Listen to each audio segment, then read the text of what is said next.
Hi everyone, welcome back to our channel Ammu with Chetan. మన ఛానల్ని ఎవరైనా కొత్తగా చూసుంటే లైక్ చేయండి, షేర్ చేయండి, కామెంట్ కూడా చేయండి. అలాగే పక్కనే ఉన్న బెల్ ఐకాన్ క్లిక్ చేయండి, సబ్స్క్రైబ్ చేయండి. ఈ రెసిపీ ఏంటంటే మధ్యాహ్నం ఉండిపోయిన అన్నాన్ని ఎవరు వేస్ట్ చేయకండి. ఇదేంటి మధ్యాహ్నం ఉండిపోయిన అన్నంతో ఈ రెసిపీ చేస్తారా, నైట్ ఉదయం ఉండిపోతే చేయకూడదని మాత్రం అడగండి. మధ్యాహ్నం నైట్ ఉదయం ఎప్పుడు ఉండిపోయినా మాత్రం చేసుకోవచ్చు. అన్నాన్ని వేస్ట్గా పడేయకుండా ఈ విధంగా చేసుకోండి. టేస్టీగా ఉంటుంది, సూపర్గా ఉంటుంది. ఒకసారి ట్రై చేయండి. దీన్ని అయితే చింతపండు రైస్ అంటారు అనుకుంటున్నాను. మేము చిన్నప్పుడు మా అమ్మ ఎక్కువగా చేసేది ఇదేని, అందుకే నా ఫేవరెట్ చింతపండు అన్నం ఇది. నేనైతే చిన్నప్పుడు ఎప్పుడు మా అమ్మకి చింతపండు అన్నం అంటే అప్పుడు చింతపండు రైస్ అండం రాక చింతపండు అన్నం నేను ఎక్కువగా అడిగేదాన్ని. ఈ రెసిపీ అయితే ఒక్కసారి ట్రై చేయండి, సూపర్గా ఉంటుంది. ఏం పెద్ద ప్రాసెసింగ్ కాదు, ఏదో కింద మీద పడిపోయి చెమటంతా వేసి చేసే అంత పెద్ద వంట ఏం కాదు. ఉండిపోయిన అన్నం ఉంటుంది కదా, ముందుగా చింతపండు మగ్గు మరిగేటప్పుడే కరివేపాకు అయితే వేసుకోండి. ముందుగా కరివేపాకు వేసుకుంటే కొంచెం వాసన అనేది మంచిగా వస్తుంది, అన్నానికి కొంచెం వాసన పడుతుంది అంతే. కొంచెం చింతపండు ఎక్కువగానే తీసుకోండి. మేమైతే ఎక్కువ చింతపండు తింటాం, అందుకే చింతపండు అయితే ఎక్కువగానే తీసుకుంటాం. మీరు ఎక్కువ తింటే ఎక్కువే తీసుకోండి, తక్కువ తింటే తక్కువ వేసుకోండి.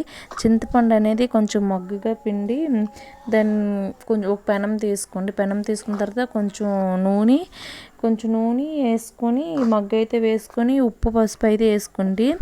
ఇంకా అప్పుడే కొంచెం మగ్గు అయితే ఉప్పు చూడండి, ఉప్పు సరిపెట్టేట్టుగా. తర్వాత పద్దాకు ఉప్పు వేసుకొని మిక్స్ చేస్తే బాగోదు, ఎందుకంటే కొంచెం ఉండిపోయిన అన్నం కదా, వేడి అన్నం కాదు కదా. మీ ఇష్టం, అవసరమైతే సరిపోతే పోపు కూడా వేసుకోవచ్చు. ఇంకా కొంచెం చింతపండు మగ్గు అయితే వేసుకుంటూ ఇంకా చేత్తో అన్నాన్ని అయితే బాగా మిక్స్ చేసుకోండి. ఒకసారి ఈ రెసిపీ తిన్నారంటే ఇంకా మీరైతే మర్చిపోయారు, ప్రతిరోజు ఇదే చేసుకుంటారు. ఏ బిర్యానీకి కూడా సరిపోదు ఈ రెసిపీ దగ్గర అయితే. ఇంకైతే ఒక పెనం తీసుకొని అదైతే వేడెక్కాక నూనె వేసుకోండి. నూనె అయితే బాగా వేడెక్కిన తర్వాత నూనె అనేది ఎంత బాగా వేడెక్కితే వంట అనేది అంత వేగంగా అవుతుంది. మీకు ఇంతకు ముందు కూడా చెప్పాను నేను. ఇప్పుడైతే ఇంకొంటే వేరుశనగపప్పు, పచ్చిమిర్చి, ఎండుమిర్చి, పోపు జస్ట్ ఇవి ఉంటే సరిపోద్ది. ఇప్పుడంతా కరివేపాకు ఇవి ఉంటే సరిపోద్ది. నూనె అయితే బాగా వేడెక్కకైతే వేరుశనగపప్పు చూసారు కదా, ఇంక వేరుశనగపప్పు అయితే వేసుకోండి. వేరుశనగపప్పు అయితే ఒక 70% ఫ్రై అయిన తర్వాత అయితే పచ్చిమిర్చి వేసుకోండి. అదేంటి పచ్చిమిర్చి ఫ్రై చేయరు కదా, మరి మీరు ఎందుకు చేస్తారు అని అంటే ఏం కాదు, కొంచెం ఫ్రై చేసినట్టుగా అయితే కొంచెం కారం అనేది దిగుతుంది. మేమైతే స్పైసీగానే తింటాం, అందుకని కొంచెం పచ్చిమిర్చి అయితే ఫ్రై చేస్తున్నాం. మేము వేడన్నంతో చేసేటప్పుడు అయితే పచ్చిమిర్చి ఫ్రై చేయము, డైరెక్ట్గా వేసేస్తాం. ఇంకా పచ్చిమిర్చి కొంచెం ఫ్రై అయిన తర్వాత ఒక 50% నెక్స్ట్ అయితే ఎండుమిర్చి పోపు అయితే వేసుకోండి.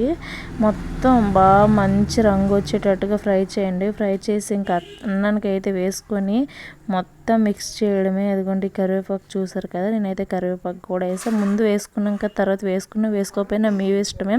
మేము కూడా కరివేపాకు కొంచెం ఎక్కువగానే తింటాం, అందుకని కరివేపాకు అయితే నేను ఎక్కువగానే వేసుకుంటున్నాను. మాకు ఫ్రెష్ కరివేపాకు అయితే దొరుకుతుంది, చెట్టు నుంచి కోసుకున్నది, అందుకే నేనైతే వేసుకున్నా. ఇంక ఈ పోపు అయితే బాగా వేగాక ఇంకా అన్నానికి అయితే వేసుకోవడమే. చూడండి ఒకసారి. మొత్తానికి చూసారు కదా, రెసిపీ అయితే రెడీ అయిపోయింది. ఇంక పోపు అయితే వేస్తాం.